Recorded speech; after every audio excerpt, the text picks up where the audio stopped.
Hello and welcome to Precontation Points Video Snack. I read books so that you don't have to. I'm continuing my read-through of Vivid by Ashley Bustamante. Not the first video, go check out the others. Links are posted below. Chapter 10. It's Saturday, and with no classes, Ava puts on a nicer outfit as well as a locket and goes into the forest to find Elm. He isn't there, and she waits for an hour before he finally appears. But he's hurt and he insists that they go back to his cave. In there, his illusions are gone because he's in that much pain. The wound is deep and Ava swears that she can see some bone. She panics a little because the level of healing a wound like that is a little bit above her skill level, but she has to try anyway. After a while, Elm reassures her that he thinks that the bleeding has stopped. She asks what he was doing anyway, and he says that he was trying to destroy something that would get in my way later, and refuses to elaborate. These devices were protected with body tear spells, and Elm mocks her education if she doesn't know what those are. Elm uses his magic to make the shirt Ava had ripped up look whole once again, stating that he doesn't want others to see him in disarray. I curiously touched the area on his arm where the tear was. I could feel that the cloth is ripped, but the clothes look whole. Let's consider that your lesson for today, Miss Ava, he says. Things are not always as they appear, whole to the eye but broken in reality. Probably a metaphor for the broken government and world of Magnus. Elm takes her back to the school, although he asks that she not come around for a few days. She sulks around her room for a while before deciding that she should try to research that body tear spell Elm mentioned. This is because most of what the Reds learn is more of passive magic. Yes, they have super speed and agility, but so far the main focus in the classes has seemed to be healing. They don't hurt people.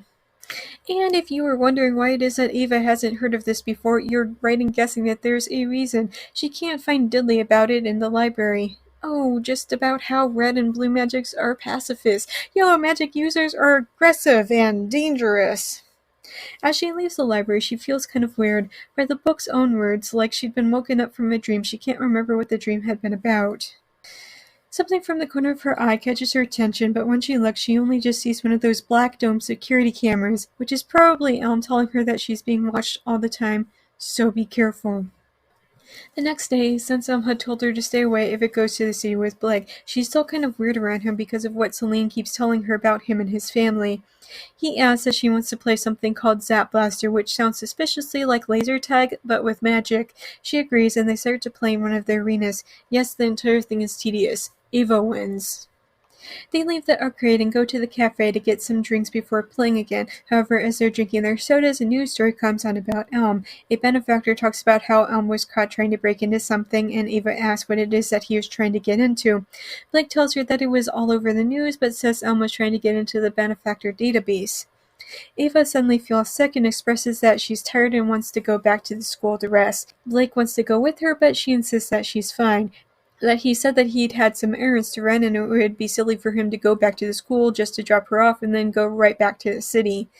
As soon as she gets back to the school, Ava turns invisible and tries to go find Elm. She gets lost, but then the past suddenly appears in her head, so she's able to find the cave without too much trouble. She warns Elm about the news story, but he thanks her for her loyalty. She then offers to heal him some more, but this time she's mostly successful. She talks briefly about playing Zap Blaster with Blake, and Elm gets jealous over the entire thing. He also doesn't try and deny it either. Ava tries to ask him more questions about himself and yellow magic. He can't show her since she's still healing regardless of her own healing on him, but he promises to listen to her questions and goes on to say that he won't answer some of them right now. Where did you get your new shirt? I copied it with the magical copier. Fair enough. Why were you trying to hack into the system? Next question. Where did you find the yellow flower? Benefactors try their best, but life, finds a way. What were you originally going to do with the flowers? Next question. He then starts to talk about white magic. It's what happens when mages from all three color magics come together, but that doesn't make sense, seeing as how the white magic spell to keep Elm away from the students at the school was put on recently. But that spell was put on you recently, right? That would mean the benefactors have access to yellow magic. That doesn't make any sense. Now she's starting to ask the right kind of questions. He then explains about how he turned himself invisible. It's a really long-winded explanation, and let me tell you that I'm not reading any of that, but Ava is kind of ticked off that he gets a pocket watch while she gets a dress. Before she goes, she asks if he's friend or foe. He hesitates for a moment before saying that the answer depends on her, the choices that she's going to make. However, that gives Ava pause, since if she considers him a friend, then what would that make the benefactors in Celine? Oh wait, I know the answer to that. Gaslighting a-holes. Chapter 11. As Ava goes to a private lesson with Celine, she pauses to examine one of the wanted posters, and for the first time she actually reads the info. Elm is 19 years old, 6'2", with brown hair and brown eyes, by the way. However, as Ava takes in the info, she thinks about the highly specific color of his hair and eyes. Girls get it bad.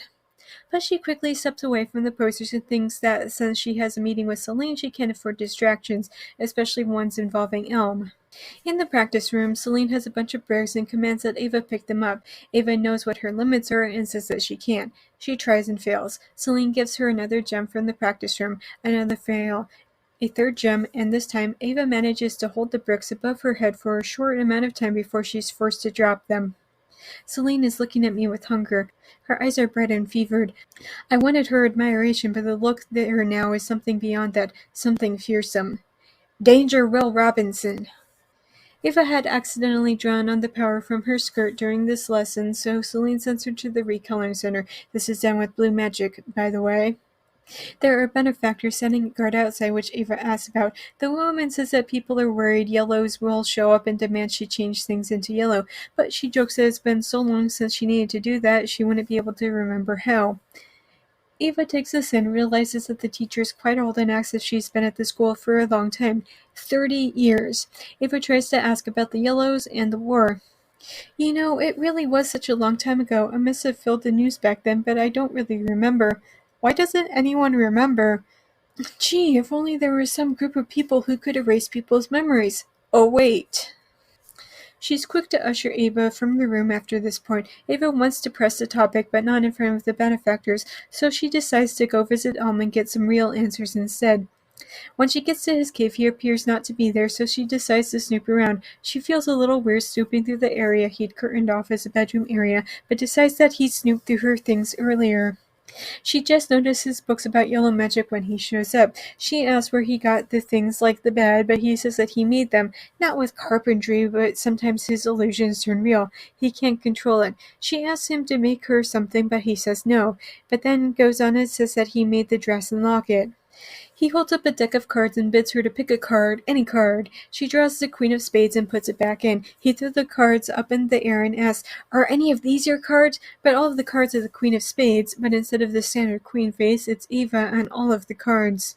He then says that he's decided to trust her and asks if she trusts him. She gives a non-answer, which he questions what's holding her back. She thinks about how he's not nearly half as evil as everybody makes Yellow seem, and how his overall goal seems to be confuse, don't abuse. He then grabs her locket and expresses how odd it is that he hasn't needed to recharge it with his magic, but then he asks what Ava wants. Why does she keep coming back to him? She says that she wants to know more about yellow magic, which he chides her about and says that she's playing a dangerous game.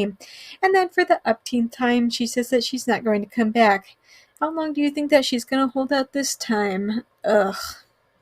Chapter 12. However, following this is some sort of school break, so at least she's being a little forced away from Elm for a while. Ava goes to Blake's home where she spends all of her school breaks.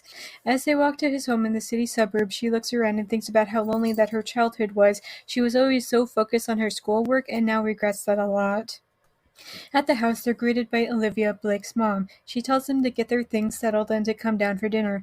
Ava feels weird to have the locket in the house of two benefactors, but hadn't wanted to leave it in the school over the break. Downstairs, Ava watches as Olivia cooks using her blue magic.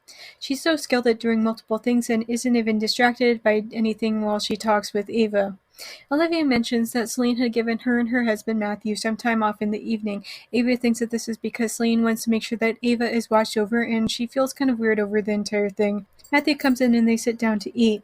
Ava can't help but note that he looks exhausted and like he's aged a lot recently. She asks why Elm was even locked up, but Matthew says that he doesn't think that they should talk about it. However, Olivia is quick to state that she doesn't mind the long hours until Elm is locked up again.